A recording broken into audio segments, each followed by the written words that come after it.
Good evening guys, dito na tayo guys sa saan tayo mag-deliver, Baton Rouge, Louisiana.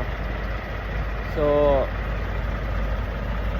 dyan tayo guys mag-deliver bukas 8 AM sa Cardiology Center. Dito na tayo mag-parking, dito na tayo matulog. This is dito guys yung Physical Therapy Center. Walang tao dito guys.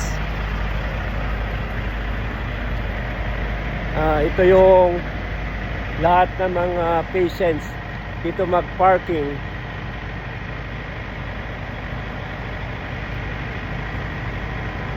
Tapos yun doon guys, yung may naka-red line, yun ang Our Lady Lake Hospital ng Baton Rouge, Louisiana.